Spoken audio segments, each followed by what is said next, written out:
ನೀನೇನು ಹೆದರ್ಕೋಬೇಡಪ್ಪ, ಅವರು ಕ್ಲಬ್ಗೆ ಹೋಗಿದ್ದಾರೆ, ಧೈರ್ಯವಾಗಿ ಮಾತಾಡ್ಬೋದು. ಆಂಟಿ, ಇದು ನಮ್ ಕುಟುಂಬದ ವಿಷಯ, ಸಂಸಾರ ಗುಟ್ಟು ವ್ಯಾಧಿ ರಟ್ಟು ಅಂತ ಹೇಳ್ತಾರೆ. ನನ್ನ ನಿಮ್ ಕುಟುಂಬದಲ್ಲಿ ಒಬ್ಳು ಅಂತ ತಿಳ್ಕೊ, ಧಾರಾಳವಾಗಿ ಹೇಳಪ್ಪ. ಗೌರಮ್ಮನ್ ಗಂಡ ಬೇರೆ ಯಾರೂ ಅಲ್ಲ, ನಮ್ ತಂದೆನೇ. ನಿಮ್ ತಂದೆನಾ?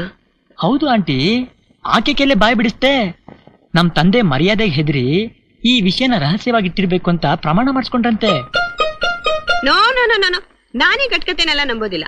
ಸರಿಯಾದ ಸಾಕ್ಷಿ ಆಧಾರ ಇಲ್ದೆ ಯಾರೇನ್ ಹೇಳಿದ್ರು ನಂಬಿಡಕ್ಕಾಗತ್ತಾ? ಸಾಕ್ಷಿಗಳಿದೆ ಆಂಟಿ. ಹೌದಾ? ಏನ್ ಸಾಕ್ಷಿ? Register marriage no no no, ಈ ಫೋಟೋ, ನಮ್ ತಂದೆ ಆಕೆಗೆ ಬರೆದಿರೋ ಕಾಗದಗಳು ಎಲ್ಲ ಇದೆ. ಓ, ವೆರಿ ಗುಡ್ ವೆರಿ ಗುಡ್.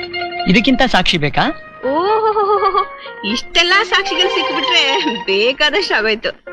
ಈಗ ಏನ್ ಮಾಡ್ಬೇಕು ಅಂತಿದ್ದಿ? ಈ ಸಾಕ್ಷಿಗಳಿನ್ ಮೇಲೆ ಅವ್ರ ಹತ್ರ ಇದ್ರೆ ಅಪಾಯ ಅಂತ ನಾನೇ ತಂದ್ಬಿಟ್ಟೆ. ಸಮಯ ನೋಡಿ ಈ ವಿಷಯನ ಮನೇಲಿ ನಾನೇ ತಿಳಿಸ್ಬೇಕು ಅಂತಿದ್ದೀನಿ. ಅಲ್ಲಿವರೆಗೂ ಇವುಗಳನ್ನೆಲ್ಲಾನು ದಯವಿಟ್ಟು ನೀವೇ ಭದ್ರವಾಗಿಟ್ಟಿರೋ ಹಾಗಿದ್ರೆ ಕೊಟ್ಬಿಟ್ಟು ಹೋಗೋಣ ಅಂತ ಬಂದೆ. ನನ್ನ ಮೇಲೆ ಅನುಮಾನನಾ? ಅನುಮಾನ ಅಲ್ಲ, ಭಯ. ನಿಮ್ ಯಜಮಾನ್ರೆ ಅಪೋಸಿಟ್ ಲಾಯರು, ಅವ್ರ ಕೈಯಲ್ಲಿ ಸಿಕ್ಬಿಟ್ರೆ? ಈ ಫೋಟೋ ಈ ಕಾಗದದಿಂದ ಅವ್ರೇನ್ ಮಾಡಕ್ ಸಾಧ್ಯ? ಏನ್ ಸಾಧ್ಯನಾ? ಅಯ್ಯೋ, ನೀವೇ ಯೋಚನೆ ಮಾಡಿ. ನಮ್ಮಪ್ಪ ಗೌರಮ್ಮನ್ ನೋಡಿದ್ದು ಶಾಂತ ಮಗುವಾಗಿದ್ದಾಗ, ಅಂದ್ರೆ ಮಗಳ ಮುಖಾನೇ ನೋಡಿಲ್ಲ.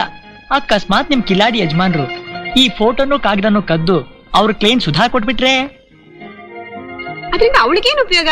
ಅವಳು ಈ ಲೆಟರ್ಸ್ ಫೋಟೋ ತಗೊಂಡ್ ನಮ್ಮ ಅಪ್ಪನ ಹತ್ರ ಹೋಗಿ, ನಮ್ಮಮ್ಮ ಸತ್ ಹೋದ್ಲು, ನಾನೀಗ ತಬ್ಲಿ ಇರೋಕ್ ಜಾಗ ಇಲ್ಲ, ನಿಮ್ ಬೆಂಗಳೂರು ಮನೇಲಿ ನಮ್ ದೊಡ್ಡಮ್ಮ ಇದಾರೆ, ಅಲ್ಲಿ ಇರೋಣ ಅಂತ ಹೋದೆ. ಆದ್ರೆ ಈಗ ನೀವ್ ಅವ್ರನ್ನ ಮನೆಯಿಂದ ಖಾಲಿ ಮಾಡ್ತಿದ್ದೀರಾ ಅಂತ ತಿಳಿತು. ಅವ್ರಿಗೆ ಮನೆ ಇಲ್ಲ, ಇನ್ ನಾನೆಲ್ಲಿರ್ಲಿ? ಅದಕ್ಕೆ ನನ್ನ ತೀರ್ಥಹಳ್ಳಿ ಮನೇಲಿ ಇಟ್ಕೋ, ಇಲ್ಲ ನಿಮ್ ಬೆಂಗಳೂರು ಮನೇಲಿ ನಮ್ ದೊಡ್ಡಮ್ಮನ್ನೇ ಇರೋಕ್ ಬಿಡು ಅಂತ ಕೇಳಿದ್ರೆ ಆಗ ನಮ್ಮ ಅಪ್ಪ ಏನ್ ಮಾಡ್ತಾನೆ? ಮೊದ್ಲೇ ಭಯದ್ ಮನುಷ್ಯ, ಖರ್ಚಿಗೆ ಹಣನೂ ಕೊಟ್ಟು ಆ ಮನೇಲೆ ಇರಿ ಅಂತ ಸ್ಟ್ಯಾಂಪ್ ಪೇಪರ್ ಅಲ್ಲಿ ಬರ್ಕೊಟ್ಬಿಡ್ತಾರೆ. ಅದೇ ನನಗ್ ಭಯ. ನಿನ್ಗ ಆ ಭಯನೇ ಬೇಡ. ನನ್ ಬ್ರೀಫ್ ಕೇಸಿಗೆ ನಂಬರ್ ಲಾಕರ್ ಇರೋದು 111. ನಾನು ಅದನ್ನ 999 ಮಾಡ್ಬಿಡ್ತೀನಿ. ಹಳಸಿಂಗಾಚಾರ್ಗ ನಂಬರು ಸತ್ರು ಗೊತ್ತಾಗೋದಿಲ್ಲ. ತುಂಬಾ ಥ್ಯಾಂಕ್ಸ್, ನಾನ್ ಬರ್ತೀನಿ ಆಂಟಿ. ಓಕೆ. ಮರಿಬೇಡಿ, 999.